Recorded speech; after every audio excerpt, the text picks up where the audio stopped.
to another midnight showing. As always, I'm Kelly, and I just got out of Selfless, or Self slash Less. Yeah, that movie. Ryan Reynolds and Ben Kingsley. For those who don't want spoilers, this movie was not the best thing in the world, but it was still worth watching. I don't regret spending money on it. Probably kind of wish they only went for a matinee, a cheap seat, which is what my recommendation for you would be. But for what it is, it's a nice little self-contained what-if type story that has some fairly decent acting. It's not like it's going to blow you away or anything. And it's definitely not worth the 20% it's getting on Rotten Tomatoes. I looked that up after I went into the theater because I just had a gut feeling that people were going to make fun of it because it was so bad. But yeah, it's not that bad. It's competently written. There's very, very few plot holes except for some pseudoscience, especially at the end, that kind of makes you tilt your head and wonder. The acting, as I said, is completely serviceable and good from Ben Kingsley and Ryan Reynolds. Sure, they don't act exactly like each other, even though they're supposed to be the same person, but I can forgive that. For those who want to stay for spoilers, let's go into the positives. As I said, Ben Kingsley and Ryan Reynolds are both very, very, very good inside of this film. Ben Kingsley's, you think that he'd be around for more of the film, but he's only in for the first, about 10, 15 minutes of it before he inevitably transfers his mind to Ryan Reynolds and dies off screen. You never see his body again. Although I think, for whatever reason, there's a trailer that showed him coming back, but whatever. He was very, very good. I kind of liked him. He's that staunch businessman who helped build all of Wall Street and basically most of New York. He's just that guy. You don't mess with that guy. But he's got, I think they said it was cancer that metastasized inside of his lungs. He had less than 6 months to live. And he heard about this process called shedding. And what does that mean? It means they take your mind and transfer it to a new body that's homegrown in the lab, that's perfectly 100% safe, except for the side effects that would make someone kind of tilt their head and wonder. But, yeah. So Ben Kingsley, for his 10 or 15 minutes, he portrays his part very, very well. And he's making a lot of wisecracks. It feels a lot like Ben Kingsley is trying to act like Ryan Reynolds would. And it kind of transfers over. It doesn't do it perfectly, and I think that's more of Ben Kingsley's fault versus Ryan Reynolds. But he was very serviceable and very good for the short amount of time he was inside the film. Ryan Reynolds equally is just as good throughout the rest of the film. You legitimately feel for this guy when he realizes his body is not his own, which is basically the plot, is that this body wasn't grown in a lab. It was taken from somebody else. And once the side effects start kicking in, the side effects being that the imprinted mind is losing coherency when it doesn't have enough medication to stay the printed mind. The mind that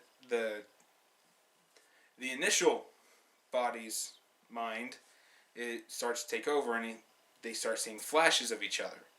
But that's basically what sparks the plot, and he tries to investigate, and the deeper down he goes the rabbit hole, the worse things he turns up, and it's pretty straightforward from there. The plot isn't anything special. You've seen this plot before, and I'm not going to call it a bad thing. I'm not even necessarily giving it a good thing, but when it takes a few moments to take advantage of its premise and go into the things about identity and what makes you who you are, is it your mind, is it your soul, is it your body? When they do it very rarely in this film, but the few moments they did do it, I felt they were actually fairly good. Nothing mind-blowing or earth-shattering, but it was completely fine. I don't need to turn off my brain, but I don't need to think too hard. And frankly, that's perfectly fine for this type of a plot. One of the other standout characters was the bad guy, Dr. I'm trying to think of his name? Dr. Shet? No, I can't even think of it. I'm not even going to try. But, he's played by the same actor who was the smart guy from Watchmen, whose name also escapes me. And yes, I know he was in the Intimidation Game, which I saw more recently than I've seen Watchmen, but I will always associate this guy with the smart guy from Watchmen.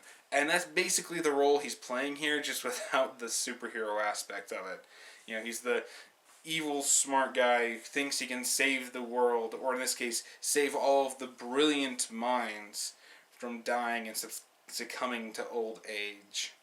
And you just find out some of the really, really stupid shit he did to postpone his own life, like sacrifice the life of his student.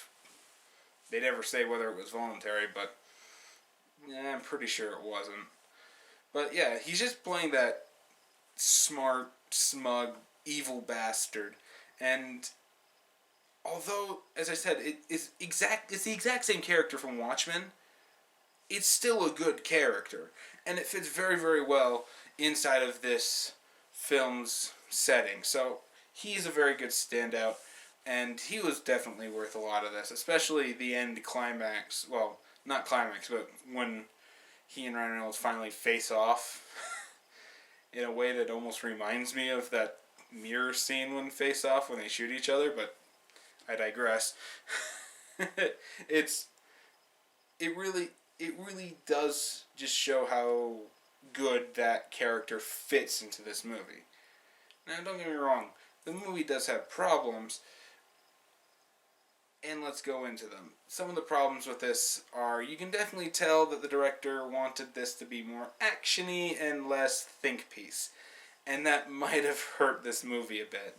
Because, yeah, although I believe that Ryan Reynolds' body is hardwired with all of the military training, I have a hard time believing that an imprinted mind would be able to access it cognitively. Especially when he's losing control of himself due to lack of medication. Yeah.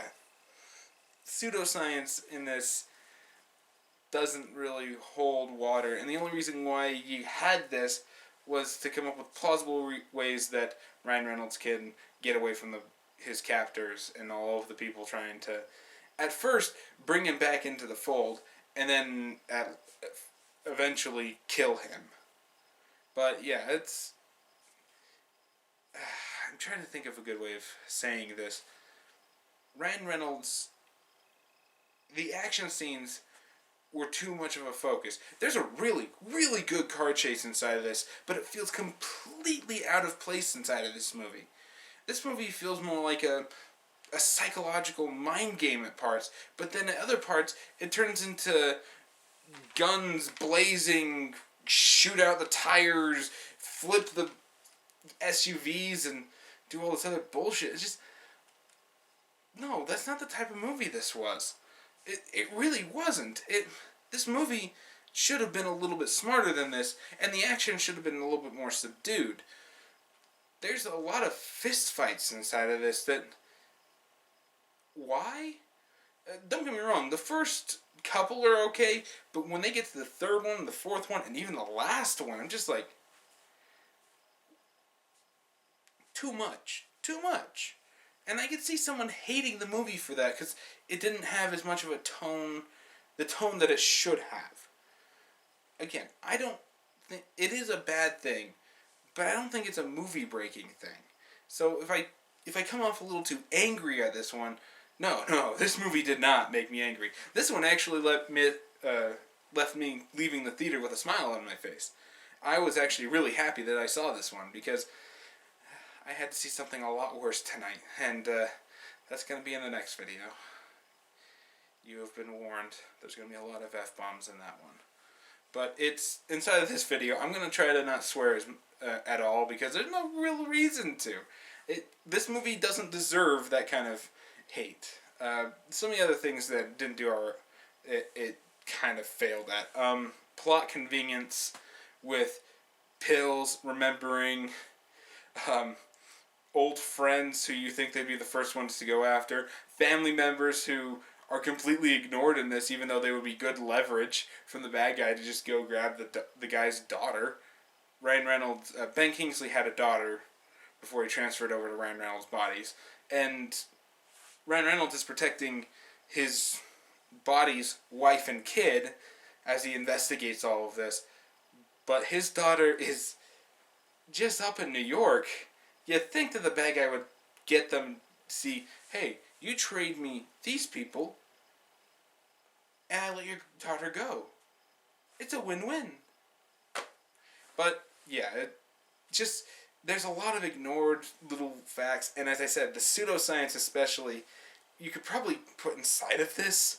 Near the climax of the movie, Ryan Reynolds gets captured while infiltrating the secret base that he managed to find, and he eventually gets overpowered, and they're going to rewrite over Ben Kingsley's brain, and give the body to one of the henchmen that he had killed. Well, you thought he had killed earlier. How does Ryan Reynolds survive this, even though he goes through the full process? Well, the machine that transfers the mind is this MRI-looking thing. And two MRI machines. Two people go in, bunch of flashy lights and spinny objects, they come out, one is dead and his mind's been transferred to the other. That's basically how this machine works. And inside the climax of the movie, Ryan Reynolds gets captured and they put him inside the machine to get his mind rewiped. But just before they captured him, he had managed to pull out a bullet out of his the gun that he had at the time and shove it in his mouth. Now, if you're actually paying attention in that scene, you can actually see him do it. I caught that. It wasn't completely subtle, because you could definitely tell. It looked more like he tried to get another shot off and whatnot, but I actually saw him take the bullet out and palm it. I didn't see him put it in his mouth, but I assume that's exactly where it went before they put him inside of the machine. He apparently spit this out sometime at the machine during the process, with a bunch of people watching behind glass, mind you, just saying. The bullet kills out and sticks to the MRI-like machine. Now, if you've ever seen any MRI inside of Hollywood movies or television, hell, Terminator Genisys pulled this too. It's a giant magnet. And the second metal touches it, bad shit happens. Now, in real life, the magnets would be so powerful that the metal would rip right through the magnet, causing major malfunctions and possible machine explosions. But inside of this movie, it just sticks to the side. Somehow this bullet, sticking to the side of this spitting MRI machine, negates the mind transfer, and Ryan Reynolds is able to pretend to be the bad guy henchman that he was supposed to be long enough to locate the wife and daughter and potentially save them. Yeah. I'm calling bullshit on that. Sorry, I swore. I apologize. I'm calling bullcrap on that because how would he even know that would be even remotely work? No metal is mentioned several times in this movie, but really? A bullet on the side of the machine negates everything? What? It's just, that was a leap that I'm like, okay, that makes no sense. Another one of the things that they did kind of bad was the wife and the daughter. The wife legitimately is okay for the first half of the last 2/3 in the movie where she's actually in. She's alright for the first half of it because she's been thrown into the situation and whatnot. But by the end of it, she just got really whiny, useless, and save me, save me. And her daughter acts like a legitimate kid. I'll give it that. But at the same time, you didn't need the daughter in this movie. You could have had her die by the illness, and that the husband had apparently drowned also, which would have sent the wife into a kind of a downward spiral. But whatever, you could have taken this kid out, and it probably would have been better for it. She wasn't horrible. She actually acted like a real kid of her supposed age, but at the same time, it kind of got annoying. I don't like seeing little kids in film unless they're absolutely needed. And this kid didn't feel needed at all. It just rubbed me the wrong way. It's not any smack against the girl. I mean, if it were like Athena from Tomorrowland, doing the robot, her being the robot and whatnot, who was completely legitimate and actually had a point inside of being that movie, that would have been fine. If the part had been written like hers, that it actually was significant to the plot of the movie, that would have been fine. Inside of Selfless, though, the little girl is just an annoying little girl who needs to be saved, along with her mother, who's, "Help me, help me!" And I could see people hating this. Excuse me. I could see people hating this movie because of all of these problems. And there's a lot more just littered out here. Just a lot of minor problems that could add up to one big lump sum, unless you're like me, who just... I like Ryan Reynolds. I do. I really wish that Warner Brothers and DC would give him another chance to prove that he can play Green Lantern. Because the problem with the Green Lantern movie was not Ryan Reynolds. It was more of the overuse of CGI and the writing. But Ryan Reynolds was fine. He actually brought a lot to the table. And I can't wait for the Deadpool movie next summer. Next summer, Deadpool, oh my god, that's going to be just... But then again, I also heard that, I finally found out that Deadpool was created by Rob Liefeld, which if you're any kind of comic book nerd, you're supposed to hate him and turn him into the walking punching bag. Proof that even idiots who can't draw worth a damn can still create something that's good. So, Ryan Reynolds, I can't wait for your movies like that. I really wish I saw Woman in Gold. I haven't yet. I do have a free ticket I can use. I just have to find a day. But, yeah, you're fine. Ben Kingsley, yeah, you're fine in this also. It's just a lot of little problems that just add up by the end of it. And I can see someone hating this movie, but this is nowhere near as bad as the critics are making this out to be. This is a solid film. The plot holes inside of it are negligible. Just a lot of small ones. Not big ones I could drive trucks through, like I'm going to in my next video, The Gallows. Oh god, The Gallows. But I digress. So I'm going to wrap this up. My final verdict on this one, as I said before, is a watch it, but go see it, but probably wait for a cheap seat. If you can get it in a value theater or at a matinee price, it's absolutely worth taking your family to. There's nothing horrible inside of it. There's nothing offensive. There's nothing that really stands out either. It's just one of those really, really nice action movies. I just wish it was a little bit more of a think piece. So, yeah. That's it for me. Did you enjoy the video? Have you seen Selfless? Am I an idiot? Tell me what you thought about the movie in the comments below, and maybe we'll get some healthy discussion going here. And if you did like what you saw, you can always click right up here inside of this corner for my channel. It's also a subscribe button if you like. If you want to see more of my videos without subscribing, I will have a card annotation up in this corner for my midnight showings list, all the movies I've reviewed so far. And if you want to see some of my more recent videos, I will have them posted right here. And hell, maybe follow me on Facebook, which I will have posted right here. And as always, I will see you all next time.